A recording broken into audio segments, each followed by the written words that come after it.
नमस्कार दोस्तों, एक बार फिर से आप सबका बहुत बहुत स्वागत है हमारे YouTube channel easy math bye जीवन शर्मा में। आज का हमारा जो चैप्टर है वो है निकिलम सूत्र द्वारा घन और वर्ग ज्ञात करने के लिए है। तो ये जो चैप्टर है वो बहुत ही ज़्यादा महत्वपूर्ण है। लेकिन अगर आपने हमारी इससे पहली जो वीडियो थी निकिलम सूत्र से 2 संख्याओं का गुणा और 3 संख्याओं का गुणा, अगर वो आपने नहीं देखी है तो पहले नीचे डिस्क्रिप्शन में दी गई लिंक से पहले वो वीडियो ज़रूर देख लें, क्योंकि वो देखने के बाद आपको ये अच्छी तरह से समझ में आएगी। लेकिन ये वीडियो है बहुत ही महत्वपूर्ण सभी कंपटीशन एग्जाम की तैयारी करने वाले विद्यार्थियों के लिए, 10th क्लास के विद्यार्थियों के लिए, चाहे वो किसी भी बोर्ड से हो, तो उनके लिए बहुत ही महत्वपूर्ण है। तो पहले बढ़ते हैं इस वीडियो की तरफ और मिलते हैं वीडियो के अंत में।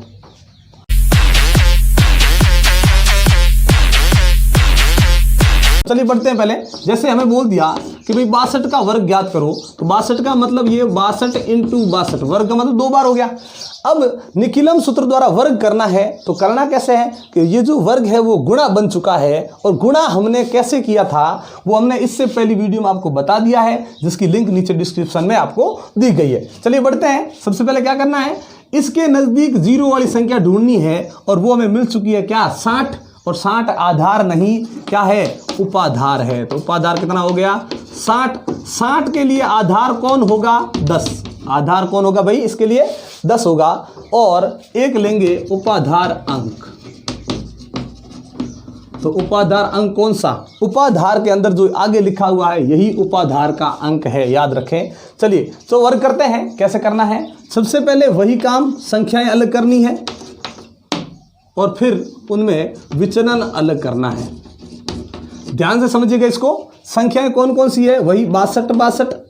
फिर क्या करेंगे, देखिए विचलन क्या था, आधार से नहीं उपाधार देखेंगे। उपाधार है तो फिर उपाधार को देखना है। उपाधार से ज्यादा प्लस में आएगा, उपाधार से ज्यादा तो प्लस में आएगा। तो फिर हमने देखा क्या कि सर ये जो हमने लिखा है इसमें दोनों संख्याएं समान है, दोनों विचलन समान है, इसीलिए क्या किया, थोड़ा सा कर दिया है परिवर्तन। क्या परिवर्तन किया कि इनको लिखने की जरूरत नहीं, मतलब क्योंकि संख्याएं दोनों समान है और विचलन भी दोनों समान है, तो ये तो हमें याद हो चुके हैं ना भैया, संख्या 62 प्लस 2, तो यहाँ पे लिखने की जरूरत है ही नहीं। तो इसलिए ये थोड़ा परिवर्तन किया, इसीलिए निकिलम सूत्र का यहाँ पे नाम थोड़ा सा चेंज हो जाएगा, और यहाँ जो बनेगा वर्ग के लिए ध्यान रखें वो बन जाएगा उपसूत्र याव दूनम ताव दूनी। ये याद रखें, याव दूनम ताव दूनी, ये उपसूत्र बन जाएगा। ये है निकिलम सूत्र ही है, कोई दूसरा नहीं है, लेकिन याव दूनम ताव दूनी उपसूत्र बन जाएगा। ये नाम इसका चेंज हो जाएगा निकिलम सूत्र का, केवल वर्ग के लिए, क्योंकि इसमें थोड़ा हमने परिवर्तन किया, संख्याएं लिखी नहीं, विचलन लिखा नहीं, थोड़ा सा चेंज करने के बाद वहां गए। तो इसलिए मैं बोल रहा हूं पहले आप इससे पहली जो वीडियो थी 2 संख्याओं का गुणा 3 संख्याओं का गुणा, वो जरूर देखें। उनको देखने के बाद ही आपको ये ज्यादा समझ में आएगा। तो चलिए सीधा बढ़ते हैं और क्या करते हैं, इन दोनों में से किसी एक संख्या को लेना है, वही काम। फिर क्या करना है, दोनों में से एक संख्या को लेने के बाद ये संख्या अगर आपने ली है तो इसका विचलन लेना है। कितना विचलन है, प्लस का 2, फिर ऑब्लिक। फिर क्या करेंगे, विचलन का गुणा। सोचिए इसका विचलन कितना है, 2, इसका विचलन कितना है, 2, यानी दोनों ही समान होंगे और हमेशा होंगे भाई। वर्ग है तो संख्याएं यदि समान है तो विचलन समान ही होने हैं। तो वहां पे क्या करते थे, विचलन को करते थे गुणा। या मैं सीधा क्या कर दूंगा, जो भी विचलन है उसका वर्ग कर दूंगा। क्यों, अगर यहाँ पे सोचो, अगर 63 होते तो यहाँ भी 3, यहाँ भी 3, तो 3 इंटू 3 करो, चाहे 3 का स्क्वायर करो, बात तो एक ही है। इसलिए देखिए अब आगे क्या करना है, उपाधार का जो अंक है वो यहाँ यूज करना है। हमने वहाँ विधि में बता दिया था आपको, तो क्या करना है, यूज, इसको यहाँ कोष्टक बंद करेंगे, उपाधार का जो अंक है उससे यहाँ गुणा कर देंगे। चलिए बढ़ते हैं। 6 इंटू ये कितने हो गए, 64, वापिस ऑब्लिक, 2 का वर्ग कितना, 4। फिर क्या करेंगे, 6 और 64 को गुणा करेंगे, इन दोनों का गुणा हमें मिल गया 384 ऑब्लिक, ये कितना बच गया, 4। अब देखिए कोई माइनस का नंबर है नहीं, ऑब्लिक हटाना है। ऑब्लिक हटाने से पहले क्या करना है, ऑब्लिक के पीछे वही काम वापिस, आधार में जितने 0 उतने अंक होने चाहिए। आधार में 0 कितना, 1, ऑब्लिक के पीछे अंक कितना, 1, तो फिर दिक्कत नहीं। 1 को हटाने के अब अंक ना तो ज़्यादा है ना कम, तो सीधा ऑब्लिक हटाएंगे, 384 है ही, ये 4 यहाँ आ गया, ये हो गया 62 का वर्ग। हमें 397 का वर्ग ज्ञात करना है, तो सबसे पहले ये ढूंढना है कि वर्ग का मतलब है इसी नंबर को कितनी बार, 2 बार। 397 के नज़दीक 0 वाली संख्या यदि हम ढूंढें तो हमें मिलेगी कौन सी, 400। ये याद रखना, 0 वाली संख्या मिलनी बहुत ज़रूरी है नज़दीक में। तो 400 मिल रही है, और 400 आधार नहीं है, 400 क्या है, उपाधार है। 0 वाली सबसे पहली जो संख्या मिलती है, एक 0 वाली पहली संख्या 10, 2 जीरो वाली पहली संख्या 100, 3 जीरो वाली पहली संख्या 1000, वो आधार है। उसके अलावा जितनी भी जीरो वाले नंबर है वो सब उपाधार कहलाते हैं। तो ये उपाधार हो गया, लेकिन जो भी उपाधार है उसका आधार पता लगाना जरूरी। 400 2 जीरो लगे हुए हैं तो फिर आधार भी 2 जीरो वाला यानी 100 हो जाएगा। और उपाधार का अंक, जो उपाधार है उसमें आगे जो अंक है वो उपाधार का अंक है। तो उपाधार का जो अंक है वो कितना हो गया यहाँ पे 4। चलिए बढ़ते हैं आगे। अब करना कैसे है, वही संख्या लेनी है, विचलन लेना है, लेकिन वो काम हमें करना नहीं है, हमने चेंज कर दिया था इसलिए नाम पड़ गया था उपसूत्र यावदुनम तावदुनी। तो क्या करना है, अब सबसे पहले दोनों में से किसी एक संख्या को पकड़ना है, पहली चीज। फिर क्या करना है, जिस संख्या को लिया उसके विचलन को ना लेकर दूसरे वाले को, तो ये दोनों समान ही है भाई, कुछ भी कर सकते हैं। तो विचलन क्या होता है, उपाधार है तो उपाधार के साथ अंतर, उपाधार ना होता तो आधार के साथ अंतर। तो देखिए उपाधार के साथ 400 से ज़्यादा तो प्लस, 400 से कम तो माइनस। तो 400 को देखा तो ये क्या है, कम है ना, कितना कम है 3, तो ये कम होने के वजह से माइनस आ जाएगा। फिर आ गया ऑब्लिक। फिर क्या होगा, विचलन, विचलन का गुणा, मतलब जो भी विचलन है उसका हो जाएगा वर्ग, क्योंकि दोनों ही समान है। गुणा में 2 संख्या यदि आ जाए समान होने की वजह से उनका वर्ग भी हो सकता है। चलिए एक और काम देखिए, ये लगा दिया कोष्टक। फिर क्या करना है, इसको उपाधार अगर अंक है तो फिर उपाधार के अंक से गुणा करना है, क्योंकि उपाधार है तो ही अंक उपाधार आता है, नहीं तो नहीं आता। मान लो कि यहाँ पे आगे 99, याद रखना है 99 अगर यहाँ पे आ जाए तो फिर आप क्या करेंगे, तो देखिए 99 जैसे ही आएगा तो हम देखेंगे उसके नज़दीक कौन हुआ 100, यानी सीधा कौन हो गया आधार। वहाँ उपाधार अंक उपाधार आएगा ही नहीं तो फिर ये गुणा नहीं होगा, बाकी वाला काम वैसे का वैसा। चलिए 4 गुणा, इन दोनों को मैंने देखा सरल किया, 3 घट गए तो ये कितने हो गए 394। फिर क्या है ऑब्लिक, -3 का वर्ग करेंगे, 3 का वर्ग कितना 9। एक बात ये भी अपने पल्ले बांध दे कि माइनस की संख्या का वर्ग करेंगे तो वो प्लस का ही होगा। क्यों होगा, क्योंकि वर्ग का मतलब कितनी बार, 2 बार, वो भी किसमें, गुणा में। अब गुणा में जब 2 माइनस का गुणा होगा, डबल माइनस का, तो वो क्या बन जाएगा प्लस। अब गुणा करते हैं, 394 को 4 से गुणा किया तो गुणा हमें प्राप्त हो गया 1576/9। अब देखिए क्या करना है, ऑब्लिक के पीछे, ऑब्लिक को हटाने से पहले देखना माइनस का नंबर तो नहीं है ना, माइनस का कोई नंबर नहीं और आएगा भी नहीं माइनस का, क्योंकि वर्ग की वजह से यहाँ पे माइनस के नंबर में वर्ग होगा तो वो प्लस का बन जाएगा। चलिए अब आगे बढ़ते हैं। ऑब्लिक हटाने से पहले क्या करना है, ऑब्लिक के पीछे जो नंबर है उसमें ये आधार वाले जितने जीरो है उतने अंक होने चाहिए। तो यहाँ जीरो कितने हैं, 2, अंक कितने हैं 1, 2 नहीं है ना, तो कमी पूरी करने के लिए कोई उधार नहीं लेना, ये नहीं उसमें उधार लिया नहीं, कम पड़े अंक तो जीरो लगा के अंकों की पूर्ति करनी है। चलिए 2 जीरो, ये 2 अंक हो गए। अब हम ऑब्लिक हटा सकते हैं, तो ये 1576 है ही, ये 09 लगा दी वापस, ये हो गया 397 का वर्ग। अब निखिलम सूत्र से घन करते हैं, मतलब समान 3 संख्याओं का आपस में गुणा। तो अगर आपने अभी तक हमारी निखिलम सूत्र द्वारा 3 संख्याओं का गुणा करने वाला वीडियो अगर नहीं देखा है तो नीचे डिस्क्रिप्शन में लिंक दी गई है, पहले वो वीडियो पूरा देखें, फिर इसको समझने की कोशिश करें और उसको देखने के बाद ये ज़्यादा समझ में आएगा। जैसे देखिए घन आ गया, जैसे घन में मैं लिख दूँ 103 का घन, जैसे ये आ गया 103 का हमें घन करना है, यानी 103 को अब कितनी बार लिखेंगे, 3 बार, 103 फिर इंटू 103 फिर इंटू 103। निखिलम सूत्र की पहली शर्त यही थी कि इसके नज़दीक जैसे ही मैं जीरो वाली संख्या ढूंढूंगा तो सब में समान होनी चाहिए। तो सबसे नज़दीक कौन, 100, इसके नज़दीक भी 100, इसके नज़दीक भी 100। तो भाई संख्याएं यदि समान है तो फिर उनके नज़दीक जो जीरो वाली संख्या वो आपस में वो तो समान होनी ही है। चलिए आगे बढ़ते हैं और इस प्रश्न को करते हैं। तो सबसे पहले क्या करना है, वही इसके नज़दीक हमें मिला कौन सा 100, और 100 क्या है, आधार है, यानी उपाधार इसमें है ही नहीं, तो उपाधार भी नहीं लेना है, उपाधार का अंक भी नहीं लेना है। अब सबसे पहले क्या करना है, वही संख्याएं विचलन, लेकिन वो भी नहीं करेंगे क्योंकि संख्या क्या है समान, विचलन भी क्या है समान, तो फिर वो लिखने की जरूरत नहीं। सीधा आगे जाकर चलकर क्या करेंगे, तीनों में से किसी एक संख्या को लेना है, उसके विचलन को ना लेकर बाकी वालों का विचलन लेना है। तो चलिए मैंने 103 ले लिया, इसका विचलन कितना हो सकता है, तो आधार से ज़्यादा है तो ये हो गया प्लस, आधार से ज़्यादा है ये हो गया प्लस, ये ऑब्लिक। अब क्या किया था, तो मैंने बताया वीडियो मोशन में हमने क्या किया था, 2 विचलन का गुणा, 3 को 3 से, फिर इसको इससे, इस विचलन से, और फिर इसके विचलन को इसके विचलन से गुणा किया था, 3 बार गुणा था वहाँ पे। तो क्या करेंगे, चलिए बताइए, इन दोनों का विचलन लेकर अगर मैं गुणा करता हूँ 3 इंटू 3 तो क्या बनेगा, 3 का स्क्वायर। ध्यान से देखिए यहाँ पे समझने की बहुत ज़्यादा ज़रूरत है। फिर क्या करेंगे, दूसरे विचलन को तीसरे विचलन से, तो वो भी क्या आएगा, 3 का स्क्वायर। फिर तीसरे विचलन को पहले विचलन से, तो क्या होगा 3 का स्क्वायर। तो मैंने क्या देखा कि बार बार 3 स्क्वायर 3 स्क्वायर 3 स्क्वायर, फिर बीच में क्या करते थे, जोड़ का चिन्ह लगाते थे।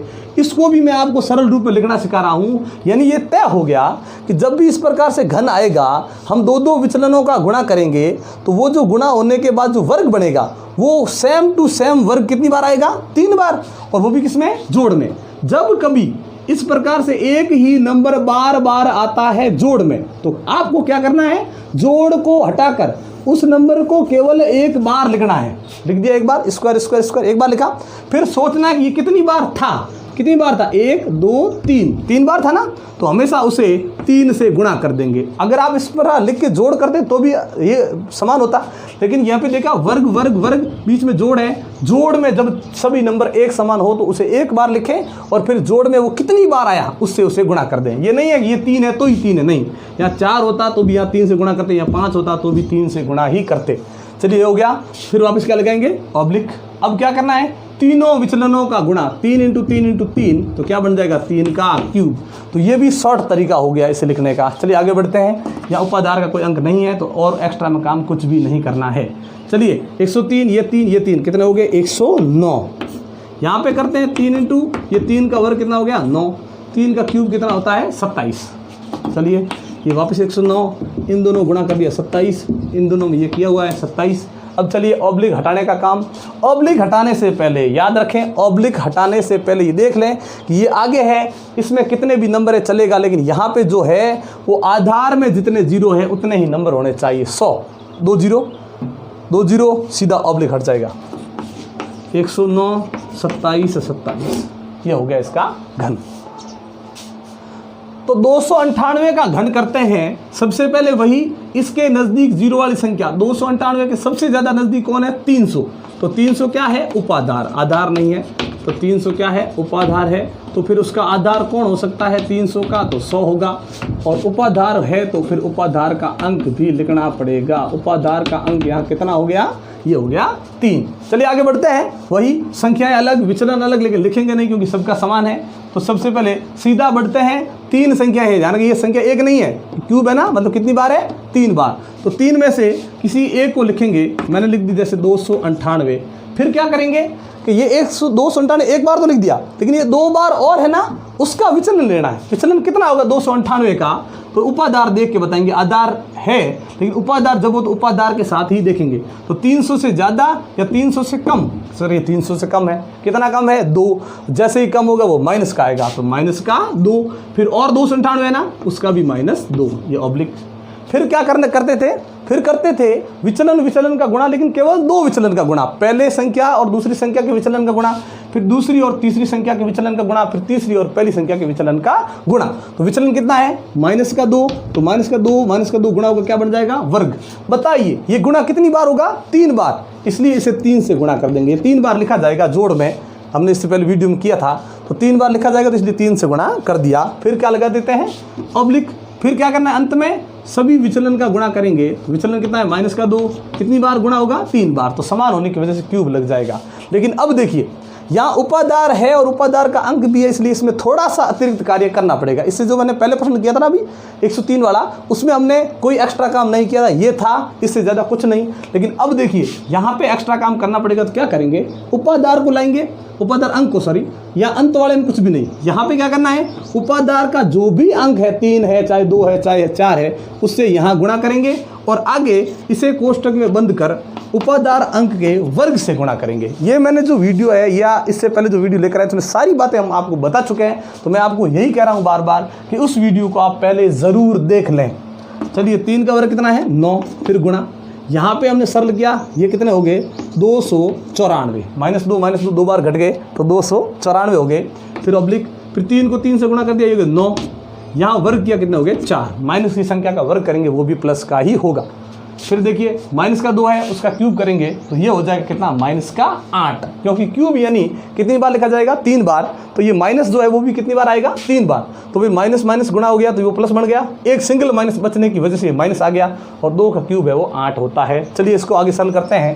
9 और 294 को गुणा किया, इन दोनों का गुणा हमें प्राप्त हो गया 2646 ऑब्लिक फिर इन दोनों गुणा हो गया वो 36 और ये यहाँ पे माइनस का 8। सभी सरल होने के बाद ये देख लें कोई माइनस का तो नहीं है। देखिए इतनी देर जो हमने प्रश्न किया उसमें माइनस का कोई नहीं था, लेकिन यहाँ पे अब ये नंबर माइनस का है तो पहले ऑब्लिक हटाने से भी पहले इसे प्लस बनाना बहुत जरूरी है। माइनस वाली संख्या को प्लस कौन बना सकता है, तो मैं बता दूं, ये जो अपने आगे वाले नंबर के पास जाएगा और यहाँ से उधार लेगा, माइनस का हो तभी उधार लेना है, कम पड़े या ज़्यादा पड़े तो उधार नहीं लेना है। तो चलिए ये उधार देगा 1, लेकिन बनेगा क्या, आधार। जो आधार है वो आधार बन जाएगा। तो 1 दिया, आधार क्या बना 100 में से 8 घट रहा है ना, इसलिए अब और उधार देने की ज़रूरत नहीं है। चलिए 2646, ये यहाँ से 1 दे दिया, क्या बच गया 35, यहाँ से जो 1 दिया वो बन गया 100, फिर माइनस का 8 तो यहाँ है ही। चलिए सरल करते हैं, 2646 ये हो गया 35, यहाँ जैसे गया ये बच गया 92। अब देखिए कोई माइनस का नंबर नहीं, यानी ऑब्लिक को हटा सकते हैं, लेकिन ऑब्लिक हटाने से पहले वही काम कि आगे जो ये है इसमें कितने भी नंबर हैं कोई दिक्कत नहीं, लेकिन उसके पीछे जो ये नंबर है उसमें आधार में जितने जीरो लगे हुए हैं उतने ही अंक होने चाहिए। ये भी 2 अंक, 2 जीरो की वजह से ये भी 2 अंक, ना तो अंक ज़्यादा है ना अंक कम है, मतलब ऑब्लिक को हटा सकते हैं। तो ये 2646, ये हो गए 35, ये हो गए 92, ये जो उत्तर प्राप्त हुआ वो 298 का घन है। तो आज की वीडियो आपको कैसी लगी ये कमेंट बॉक्स में लिखकर हमें ज़रूर बताएं। अगर अच्छी लगी हो तो लाइक कर दें और अपने दोस्तों के साथ शेयर ज़रूर करें। एक बार आप सबका बहुत बहुत धन्यवाद हमारे चैनल को सब्सक्राइब करने के लिए और हमारे वीडियोज़ को लगातार देखने के लिए। और अगर आप हमारे चैनल पर नए हैं तो पहले चैनल को सब्सक्राइब कर लें और बेल आइकन ज़रूर दबा लें, ताकि जब भी हम आपके लिए नए वीडियो लेकर आए नोटिफिकेशन आपको मिलती रहे। तो देखते रहें हमारे साथ इसी प्रकार का इंटरेस्टिंग वीडियो। लेकिन तब तक के लिए नमस्कार, जय हिंद, जय भारत।